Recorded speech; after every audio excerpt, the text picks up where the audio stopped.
Adlaw nga Lunes karon mga kaigsuunan. Petsa 19 sa bulan sa Disyembre tuig 2022.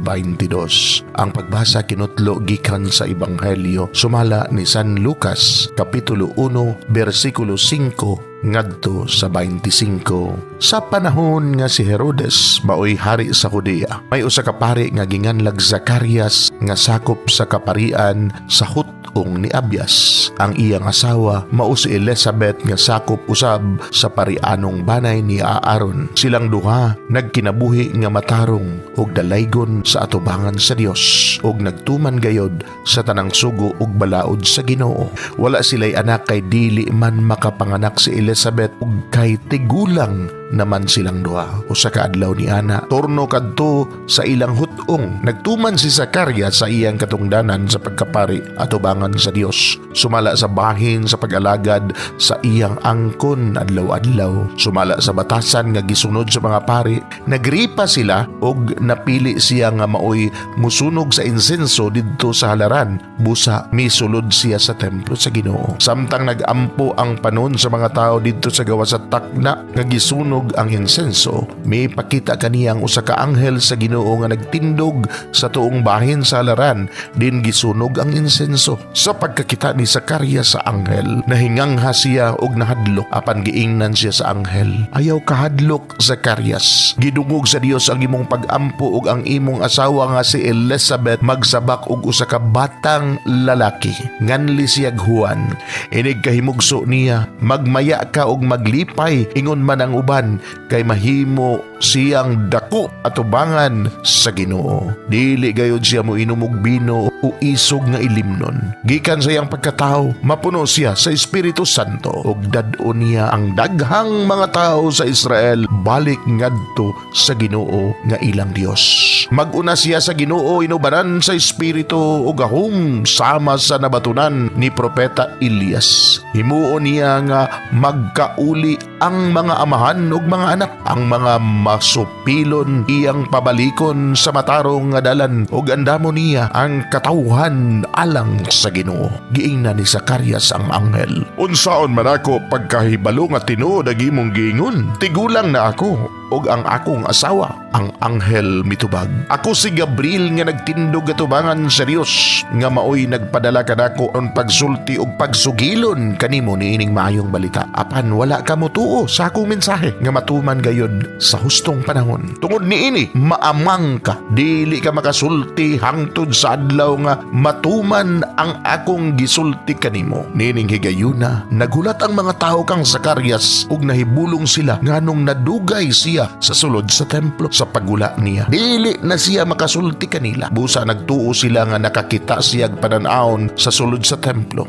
Ug tungod kay dili man siya makalitok bisag usa ka pulong, misinyas na lamang siya kanila. Pagkatapos sa iyang turno sa pag-alagad sulod sa templo, mipauli si Zacarias sa ila. Wala madugay, nagsabak ang iyang asawa nga si Elizabeth ug wala mobiya sa balay sulod sa 5 ka bulan. Miingon si Elizabeth, ang Ginoo mitabang gayud kanako ug karod gikuha niya ang naghatag kanako kaulawan atubangan sa mga tao. Mga igsuon ang Ebanghelyo sa Ginoo. Dahigon ikaw o Kristo.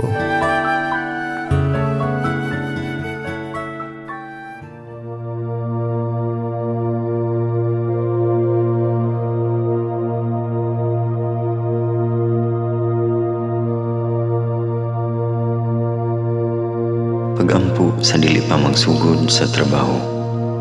Magampo kita sa ngalan samahan sa Anak ug sa Espiritu Santo. Amen. Langit mo namong amahan, sa among pagsulod nining trabahoan, among gidala ang imong presensya uban kanamo. Among gipamulong ang imong kalinaw, imong grasya, imong kaluoy ug ang imong perpektong hanay sa among mga trabaho. Among gipadayag ang imong gahom labaw sa tanan diha sa mga butang nga among mahimo masulti, mahuna-unaan ug mahukman sulod nining adlaw. Ginoo, nagapasalamat kami sa gasa sa kinabuhi niining bagong adlaw, niining kahigayunan nga kami nakasulod sa trabaho ug mamahimong parte niining nga grupo. Salamat sa mga gasa nga imong gitugyan kanamo. Hamong gamiton kini diha sa pagimaya kanimo. Hatagi kami sa kusog ug kadasig sa pagbuhat sa among mga trabaho. Panalangini ang among mga proyekto, mga ideya ug kusog. Aron sa ingon, bisan sa pinakagamay namong mga kalampusan, magahatag kini sa imong himaya. Ubani kami Ginoo sa among pagtrabaho nining adlaw. Puna kini nga lugar sa inspirasyon ug kusog. Tabangi kami nga magtrabaho isip usa ka grupo nga mapakita sa usag-usa ang kamaayo. Himuha kami nga maayo nga makabot namo ang mga butang nga kinahanglan namong buhaton. Himuha kini nga lugar nga puno sa kalipay ug panaghigalaay. Ug kamugaway ug kalinaw ang mapatigbabaw niining dapita. Ginoo, kung kami anaa sa kalibog, giyahi kami. Kung kami muwadaan sa kadasig ug paglaom, dasiga kami. Himua nga ang trabaho nga among gihimo ug ang paagi sa among paghimo niini makahatag unta kini ug hugot nga pagtuo, kalipay ug pahiyom sa tanan nga among mahimamat karong adlaw. Panalangini ang among mga pamilya, among Pinoy-anan, among nasod.